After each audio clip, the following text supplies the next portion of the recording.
지난 목요일 날 우리 배 교수님 아드님이 이제 결혼식이 있었습니다. 아주 은혜롭게 아주 그 결혼식이 진행이 돼서 제 마음도 참 좋았습니다. 이번 수요일이요 또 한국으로 돌아가십니다. 다시 시애틀에 오셔서 우리 같이 신앙생활 할 수 있는 날이 속히 오도록 고대합니다. 제가 한국에서 군대 생활할 때였습니다. 전방에 있는 전곡 고문리에서 군 생활을 했는데요. 군 복무 동안 겨울에는 혹독한 동계 훈련이 있었습니다. 여름에는 더 혹독한 하계 훈련이 있었습니다. 겨울에는 추울 때 말이죠. 체감 온도가 섭씨 영하 20도 그 이하까지 떨어졌습니다. 그러니 이 허허벌판에서 꽁꽁 얼은 땅에 30cm를 곡괭이로 파야만 했습니다. 왜냐하면 저는 유선병이었기 때문입니다.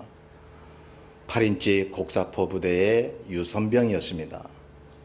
그러니 나무 전주를 올라가고 그 막 너무 연습하느라고 막 가시가 돋쳤어요.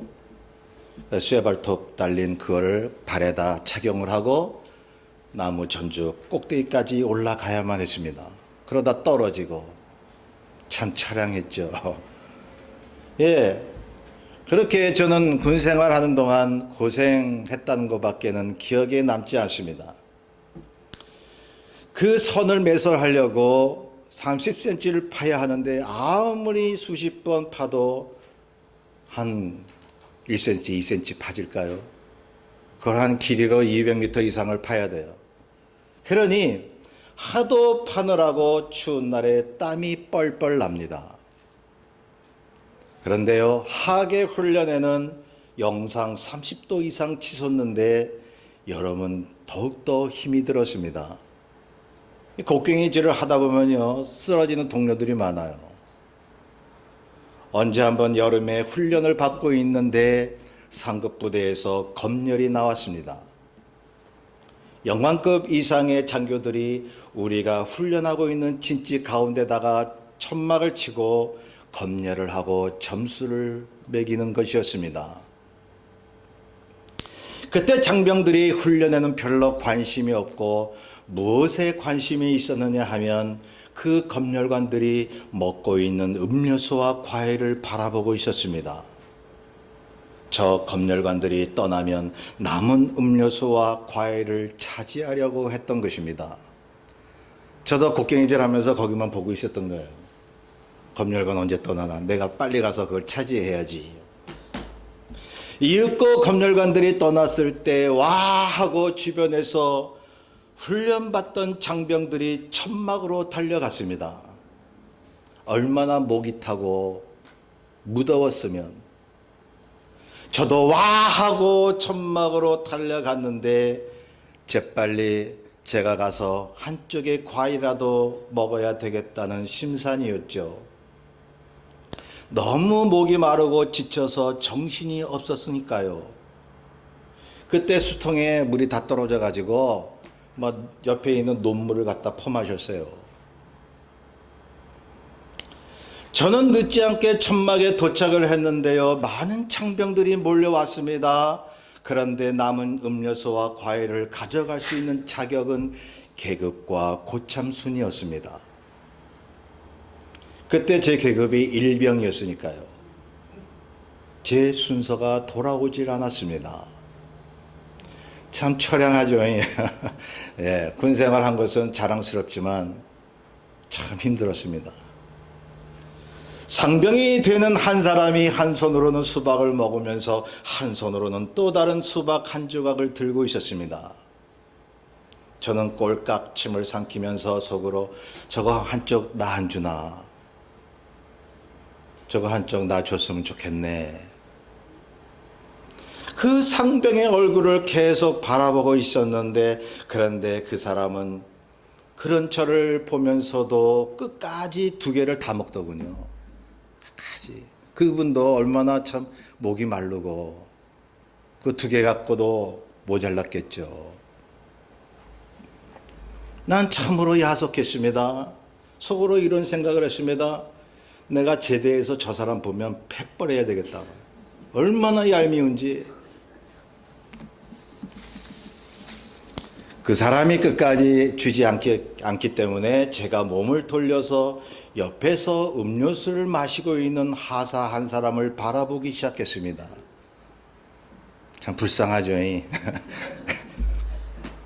환타로 기억이 되는데요. 그 사람이 마시고 있었는데 얼마나 맛있게 미친 듯이 마시는지요. 저는 그 하사의 얼굴을 계속 쳐다보고 있었습니다. 그 사람이 한참 마시다가 제가 안 됐는지 자기가 마시고 있는 남은 것을 제게 주었습니다. 저는 미친 듯이 마시기 시작했습니다. 그때 그 음료수의 맛과 쾌감은 형언할 수가 없습니다. 만천하를 다 얻은 것 같습니다. 그리고 그 하사분에게 참 그 감사가 이루 말을 다 할 수가 없어요. 자기도 목마를 텐데 제 얼굴을 보고 불쌍히 여겨서 요 정도 남겼어요. 그걸 저한테 준 거예요. 지금도 잊지 않습니다. 얼마나 맛있고 꿀 같았는지. 제대하고 40년이 지난 지금도 그 순간을 잊지를 못합니다. 여러분, 그 음료수를 제가 많이 마셔봤습니다마는 훈련받은 그때 얼마나 고통과 갈증이 심했으면 그때 병 하나에 남은 작은 양의 음료수가 평생 잊지 못하는 것이 되었을까요? 제가 제대 후에 암병으로 죽어갈 때 주님을 만났다고 말씀드리지 않았습니까? 그때 엄청난 고통 속에서 주님을 만났는데 그 갈증 속에서 주님을 만난 그 환희와 기쁨을 이루 말로 다 할 수가 없습니다. 평생에 어찌 그것을 잊을 수가 있습니까? 어려움 속에서 주님을 만나는 순간 군대 시절 잊지 못할 음료수 한 병이 플래시백이 되면서 제 뇌리에 스쳐갔습니다. 성도 여러분, 하나님의 말씀을 들을 때마다 신선한 충격이 있나요? 평생 잊지 못하고 형언하지 못하는 강한 울림이 마음속에 있나요? 같은 하나님의 말씀을 들으면서도 세상 만족하고 그런대로 안심이 없고 별로 바라는 것이 없다면 과연 형언할 수 없는 하나님의 생명을 경험할 수 있을까요? 우리가 주님의 생명수, 그분의 잊을 수 없는 강한 은혜의 울림을 경험하는 때는요, 영혼의 갈증이 있는 때입니다. 하나님의 은혜를 갈급히 찾는 때입니다. 세상에 살면서 여러 가지로 고통을 겪으면서 의지할 데 없이 방황하는 그때입니다. 자신의 힘으로는 그 무엇도 할 수 없다는 좌절감이 있을 때입니다. 그때 주님을 만나는 그 환희와 기쁨은 말로 다 할 수가 없습니다. 기갈 속에 만난 주님의 은혜는 평생 잊지를 못하는 거예요. 그때 그 기억, 40년 전에 주님 만난 그 기억 때문에 제가 어려워도 이렇게 버티고 있는 거예요. 그러니 하나님이 때로 우리에게 삶의 갈증을 경험하게 하시는 것이 아니겠습니까? 아모스서 8장 11절에 보면 말씀하기를 주 여호와께서 가라사대 보라 날이 이를지라 내가 기근을 땅에 보내리니 양식이 없어 주림이 아니며 물이 없어 가람이 아니요 여호와의 말씀을 듣지 못한 기갈이라고 말씀합니다. 왜 삶의 갈증을 주실까요? 아니 주님 믿는 그 증거로 마냥 형통케 하시지 왜 우리에게 때로 연단과 시련을 주셔서 갈증을 느끼게 하실까요? 갈증 속에서 하나님의 생명을 경험하게 하시려고요. 쓴물을 모르면 단맛이 뭔지 몰라요. 영적인 생명수, 평생 잊지 못할 하나님의 새로운 역사를 보여주시기 위해서요. 그러므로 영혼의 갈급함과 기근을 느끼셔야 합니다. 그래야 생명이 뭔지 알게 되는 것입니다. 이사야서 55장 1절에 너희 목마른 자들아 물러 나오라, 돈 없는 자도 오라. 너희는 와서 사 먹되 돈 없이 값없이 와서 포도주와 젖을 사라고 말씀합니다. 요한복음 7장 37절에서 39절에 주께서 말씀합니다. 누구든지 목마르거든 내게로 와서 마시라. 나를 믿는 자는 성경의 이름같이 그 배에서 생수의 강이 흘러나리라. 물을 주시겠다 그러셨어요. 물을. 이 목마른 광야 같은 생활 속에서 참다운 영원히 목마르지 아니하는 생명수를 주시겠다고 말씀하고 있습니다. 목마름 속에 생수의 기쁨이 있는 것이죠. 본문을 보면 스가랴 선지자의 예언한 것이 나오고 있습니다. 이 선지자는 주전 536년경에 유다 총독인 수르바벨이 성전을 재건하기 위해서 기초를 놓을 때 수르바벨에게 하나님의 말씀을 전하고 있습니다. 그때 어떠했죠? 늘 방해꾼이 있었습니다. 유다의 대적들이 온갖 수단을 동원하여 성전 재건하는 것을 필사적으로 반대하고 막았습니다.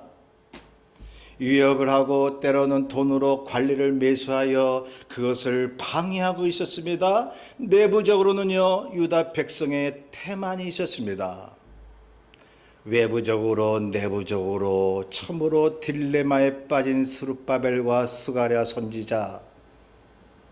그렇죠. 저와 여러분도 주의 일을 하다 보면 앞뒤가 꼭 막힌 상황에 도달할 수 있어요. 누구도 도와주지 않는. 그래서 외롭죠. 고독하죠. 그때가 하나님을 만날 수 있는 좋은 기회예요.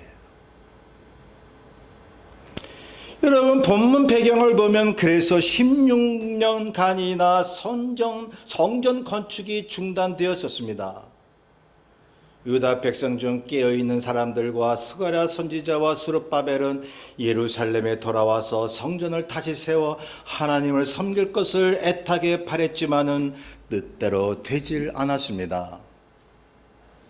하나님이 우리에게 크신 역사를 베푸시기 위해서는요, 뜻대로 되지 않게 만드세요.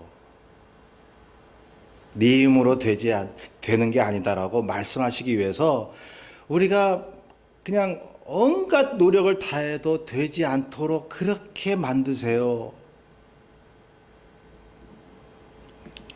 여러분, 그러한 가운데에 이 스가랴 선지자와 스룹바벨과 나머지 신앙으로 서 있는 그 사람들은 얼마나 절실하고 갈급했겠습니까?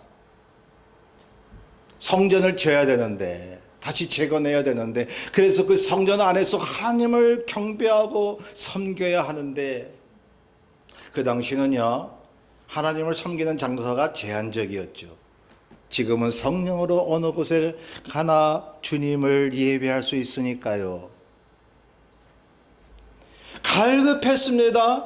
그 외적들의 그러한 그 방해로 참으로 성전 짓는 것이 지연되고 멈춰져 버렸습니다.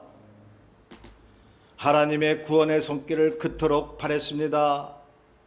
초토화되고 쓰레기더미인 자기들의 땅에서 하나님을 목말라 찾고 있었던 것입니다.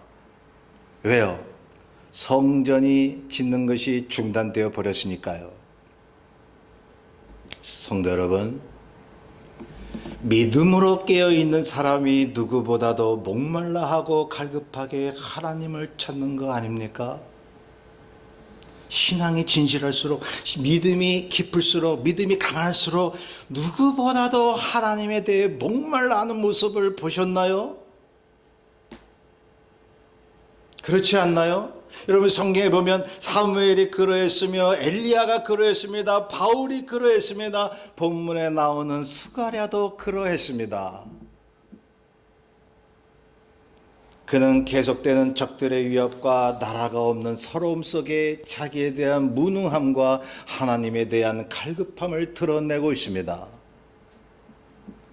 스가랴서를 보며 특히 백성에 대한 하나님의 갈급하심을 드러내고 있어요. 하나님도 목말라하고 계시는 것을 여러분 생각해 보셨나요? 우리만 갈급하게 목말라하며 하나님을 찾는 게 아니라 하나님도 우리를 향해 목말라하고 계셔요. 제발 죄에서 돌이키라고. 하나님이 목말라 하십니다. 제발 돌아오라고. 여러분, 모든 성경의 흐름이 그렇습니다. 이사야서 55장, 사도행전 14장에 보면 하나님께로 돌아오라고 애타게 찾습니다. 그런 가운데 하나님에 대한 그 갈급함 속에 스가랴와 스룹바벨의 이 갈증도 스가랴 전체를 보면 그것이 비춰지고 있습니다. 하나님도 갈급히 우리를 찾고 나도 갈급히 찾는 거예요. 이게 딱 마주치면 말이죠. 놀라운 기적이 일어나지 않겠어요? 여러분, 그 증거가 스가랴서 전체를 보면 압니다. 그는 하나님께 계속 물어봅니다. 하나님이 주시는 환상을 보고 군데군데 이런 질문을 합니다. 그 본문 앞절에 5절에도 그 말이 나오죠. 이것들이 무엇입니까? 군데군데 여러 번 스가랴는 하나님 앞에 목말라하며 이것이 무엇이냐고 물어봅니다. 주여, 나는 알지 못하오니 가르쳐 주시옵소서. 그 알고 싶은 마음, 목말라하는 마음. 그래서요, 스가랴는 애가 탔던 거예요. 하나님의 뜻을 알고 싶어서, 하나님의 말씀을 듣고 싶어서. 시편 42편 1절에 보면 하나님이여 사슴이 시냇물을 찾기에 갈급함같이 내 영혼이 주를 찾기에 갈급하나이다. 그 갈급함 속에 하나님이 말씀하시는 것이 있습니다. 본문 6절에 보면 이는 힘으로 되지 아니하며 능력으로 되지 아니하며 오직 나의 영으로 되느니라고요. 성도 여러분, 우리가 하나님의 크신 은혜를 체험하기 위해서 무엇을 생각해야 합니까? 내 힘으로 아무것도 될 수 없다는 것을 생각하셔야 돼요. 내가 여태까지 내가 원하는 거 노력해서 이루어왔다고요? 과연 하나님이 그 여건을 주시고 건강을 안 주셨다면 할 수가 있었을까요? 하나님이 도와주시지 않으면 내가 여태껏 살아올 수 있었을까요? 상처 많고 참으로 고난 많고 시련이 많은 이 세상 속에서 내가 주님을 바라보고 올 수 있는 것은 나의 힘이었을까요? 본문에 그 말씀을 하고 있는 것입니다. 하나님이 스가랴에게 말씀하고 있습니다. 네 힘으로는 아무것도 못해. 스가랴가 하나님 앞에 그 말씀을 듣고 스룹바벨에게 얘기를 하는 거예요. 스룹바벨, 너는 유다 총독으로서 성전을 재건하려고 하는데 네 힘으로 아무것도 못한다고 하나님이 지금 말씀하고 계셔. 하나님이 스룹바벨에게 그렇게 말씀하신 것입니다. 너 성전 짓는 거 네 힘으로 못해. 이렇게 주변에서 방해하고 공격하는데 네 뜻대로 많은 사람이 주변에 있다고 해서 할 수 있을 것 같니? 참 그렇죠. 하나님이 네 힘으로는 절대 못한다고 말씀하시는데 하나님 없이 내가 뭘 해보겠다고요?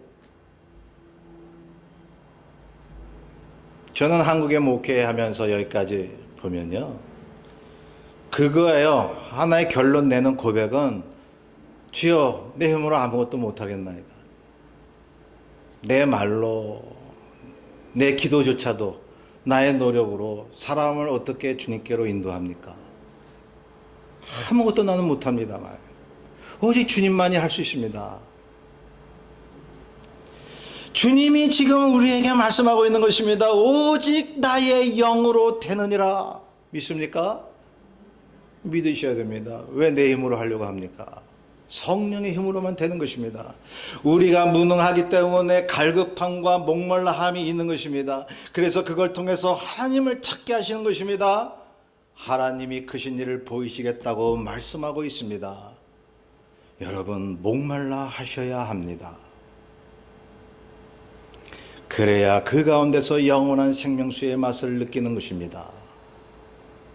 예.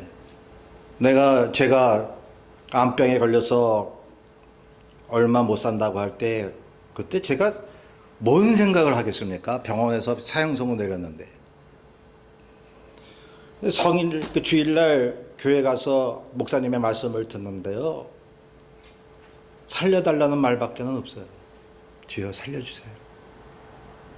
얼마나 목말라 애타했는지요. 그래서 목사님이 나와서 할렐루야만 해도 은혜가 되세요. 저 목사님의 말씀이 하나님의 말씀, 내게 주시는 말씀이 되게 해달라고. 그런데 할렐루야만 해도 그냥 은혜가 되고 막 온몸이 떨렸어요. 얼마나 주님을 찾았으면. 성도 여러분, 혹시 여러분의 힘으로 안 되는 게 있나요? 그런 게 있으시죠? 이것저것 해봐도 되지 않는 거, 신앙의 문제. 믿음을 갖는다는 거요, 억지로 안 돼요. 그런데 갈급한 마음을 가지면 돼요. 경제적 문제, 자녀의 문제, 여러 가지 문제가 저와 여러분을 괴롭히죠. 저와 여러분의 힘으로 될까요? 그것 때문에 갈급하지 않으세요? 주님이 말씀합니다. 갈급함을 가지고 주님 찾으면 주님이 길을 열어주시겠다고요. 하나님이 스룹바벨에게 말씀합니다. 7절입니다. 큰 산아, 네가 무엇이냐? 네가 스룹바벨 앞에서 평지가 되리라. 하나님을 의지하고 하나님 앞에 맡기면 큰 산이라도 평지가 되리라. 여러분, 홍해수 가는 사건을 기억하시나요? 성도 여러분, 갈급하게 목말라 하나님을 찾는 사람에게는 놀라운 도우심의 역사를 예고하고 있는 것입니다. 아무리 태산 같은 문제와 힘든 상황이라도 평지가 된다고 주께서 약속하셨습니다. 그래서 우리의 삶에 장애물이나 어떤 병마가 찾아와도요, 우리에게서 썰물처럼 밀려나가고 마는 거예요. 그래서 그렇게 미친 듯이 주님 찾으니까요, 병원에 가니까 암에 퍼져있던 거 없어졌대요. 그 전에 제가 하나님의 음성을 들은 거예요, 2번. 갈급함 속에 주님의 생명수, 즉 말씀을 맛본 사람은 그 어떤 큰 산도 평지로 바꾸어 버리는 것입니다. 그러니 보세요. 이 고난 받을 때에 이 잠잠하고 침묵하라고 성경에 말씀하죠. 그러니 말을 많이 하는 대신 때로 고뇌하고 믿음의 근심을 하십시오. 세상 근심이 아니라 믿음의 근심입니다. 주여, 내가 주를 위해서 어떻게 살 수 있사오리까? 내가 주님 뜻대로 살고 싶어도 내 힘으로 하지 못하오니 주여 근심이 많나이다. 하나님이 얼마나 기뻐하시겠어요, 그 근심. 거기에 대한 갈증을 느끼셔야 합니다. 그러면 영원한 생명수를 주실 것이고 그 환희와 기쁨 속에 마귀와 모든 장애물이 깨져버리고 마는 것입니다.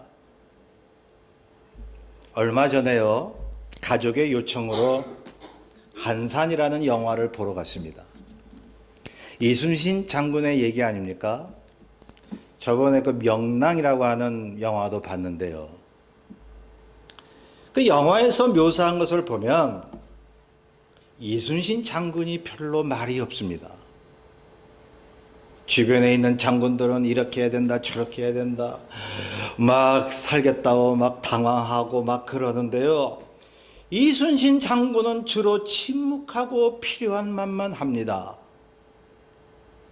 난중일기를 보나, 제가 칼의 노래라는 그런 소설도 봤어요. 이순신 장군에 대한 거예요. 거기에서도 이순신 장군의 고뇌가 담겨져 있습니다. 영화에서도 보면 비춰진 이순신 장군의 모습 속에서 제가 느낀 것이 뭐냐면 그분의 고뇌였습니다. 자, 이분은 깊은 고뇌 속에 어떻게 하면 외적을 물리칠까? 어떻게 하면 될까? 바다에서 외적과 싸우는데 어떻게 하면 그 적군을 이렇게 유인해서 어떻게 하면 선멸할까? 이게 말을 많이 할 수가 없는 거예요. 깊은 생각에 빠져가지고. 고뇌였습니다. 갈증이었습니다. 갈급함이었습니다. 자신이 죽더라도 오로지 외적을 막을 생각이요. 주변에서 그랬죠. 이순신 장군을 얼마나 중상모략했습니까? 그런데 이순신 장군 귀에는 그것이 하나도 들리질 않습니다.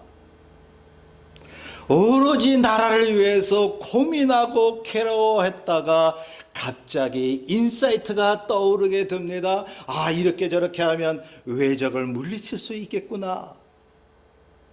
그 통찰력이 떠올랐을 때에 얼마나 이순신 장군이 전율을 느꼈을까요?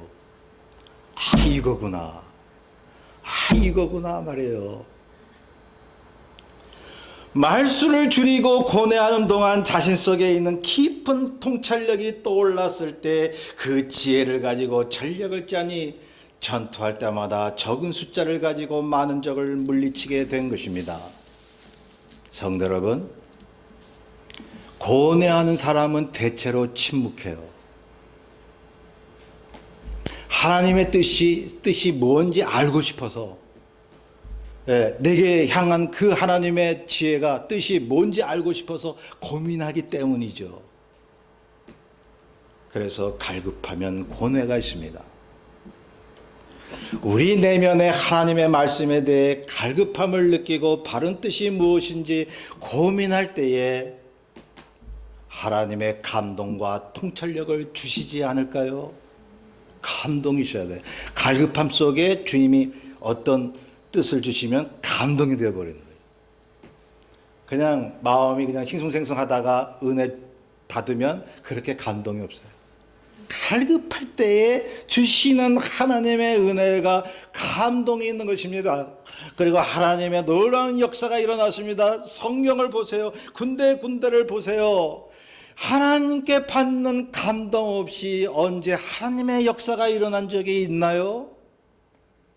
찬양을 하고 기도를 하며 악기를 두드리며 하나님 앞에 성령 가운데 감동할 때에 하나님의 예언이 쏟아진 것입니다. 다윗이 수금을 타니 사울에게 붙어있는 악신이 떠나더라. 그러니 말이죠, 우리가 갈급할 때는요 고뇌해요. 갈급히 주님을 찾을 때 주님께서 주시는 그 은혜와 뜻이 있죠. 그러면 딱 치는 거예요. 아, 이거구나. 이거구나. 성경이나 기독교 역사를 보면 하나님 앞에서 진실하게 살려고 했던 사람들은 모두가 다 고뇌가 많았습니다. 그렇게 세상적으로 즐겁게 살지 않았습니다. 오로지 주님의 인도하심을 받기 위해서요. 우리가 믿는 주님은 어떠하셨습니까? 고뇌하셨습니다. 괴로워하셨습니다. 예루살렘아 예루살렘아, 암탉이 제 새끼를 날개 안에 품과 같이 내가 네 자녀를 모으려고 했던 것이 몇 번이더냐. 눈물을 흘리셨습니다. 괴로워하셨습니다. 영혼 구원을 위해서요. 우리 주님께 이렇게 외치지 않으시겠어요? 주여, 내가 그동안 느낀 절망감은 한낱 이 땅의 문제에서 온 것이 아니라 하나님의 말씀에 기가를 못 느껴서 하나님에 대한 갈급함이 없었기 때문에 주의 말씀에 감동이 없었던 것이 절망이었나이다라고요. 교회 와서 마음에 울림 없이 가면 그거 뭡니까? 예배 그거 진정으로 드린 겁니까? 마음에 울림이 없는데요, 교회 와도. 갈급함 속에서 주님의 말씀에 감동을 느끼는 사람은요, 아, 이거구나라고 그 감동을 느끼는 사람은요, 현대의학이 밝혀냈어요. 엔돌핀의 4,000배가 되는 다이돌핀이 우리 몸속에서 생긴대요. 이 다이돌핀이 생길 때는 어떨 때 생기냐 하면, 아, 이거구나 할 때, 막 뭘 알고 싶은데 저게 뭘까 저게 뭘까 하다가 그런 것이구나라고 감동하며 탁자를 탁 칠 때 다이돌핀이 나오는 거예요. 그 다이돌핀이요 웬만한 병을 쫓아낸다. 그래서 주님이 주신 지혜를 얻고 그 지혜로 삶을 바꾸어 버리는 것입니다. 스가랴가 그러했습니다. 스룹바벨이 그러했습니다. 하나님 앞에 궁금해했습니다. 하나님 그게 뭡니까? 저건 뭡니까? 이거 뭡니까? 그러니요 여러분 하나님의 말씀을 들을 때 또 성경을 보실 때 그렇구나 이게 탁 치면서 그 일부러라도 해보세요. 그렇구나. 말씀 읽다가 요 말씀 난 몰랐는데 이런 것이었구나. 갈급함 속에 광야 같은 생활 속에 생명수와 같은 것입니다. 그 생명수가 여러분의 병을 치료하고 악귀를 쫓아내는 것입니다. 본문 7절 보세요. 갈급했던 스룹바벨에게 한 가지 약속을 하나님이 하고 계십니다. 그가 머릿돌을 내놓을 때에 무리가 외치기를 은총이 그에게 있을지어다 하리라라고요. 또 말씀하십니다. 그의 손이 또한 그 일을 마치리라. 그래서요 스룹바벨은 하나님이 보내신 성전 재건을 위한 사람임을 만천하가 알게 하시겠다는 것입니다. 그래서 제2의 성전이 주전 510년경에 완공이 되는 것입니다. 중단된 지 20년 만인 것입니다. 516년 그때 제2의 성전이 세워진 거예요. 성도 여러분 다시 한번 말씀드립니다. 스가랴는 어려움과 갈급함 속에 하나님의 뜻을 물었고 그때 하나님의 말씀과 환상을 듣고 보게 됩니다.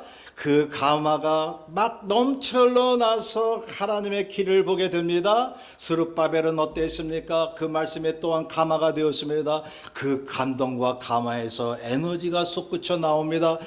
그것이 성전 건축을 다시 시작하는 큰 힘이 되었다는 사실입니다. 큰 산아 네가 무엇이냐 네가 내 앞에서 평지가 되리라. 하나님의 감동을 받으며 그 믿음으로 나아가지 않으시렵니까? 이 말은 갈급함 속에 하나님께 감동을 받은 사람, 목마름 속에서도 평생 잊지 못할 생명수를 맛본 사람만이 할 수 있는 믿음의 말인 것입니다. 오히려 고난이 하나님께 에너지를 받을 수 있는 절호의 기회인 것입니다. 목말라함이 주님이 주시는 생명의 양식을 체험하는 좋은 디딤돌이 되는 것입니다. 목말라 할 때 그때 체험하는 시원한 주님의 생명수는 우리에게 많은 통찰력을 주며 우리의 몸도 건강하게 만들어 가는 것입니다. 부디 날마다 큰 산을 밀어버릴 정도의 큰 힘을 주님으로부터 받는 저와 여러분 되시기를 주의 이름으로 축원합니다. 뜻을 잘 생각하면서 411장을 함께 찬송합니다.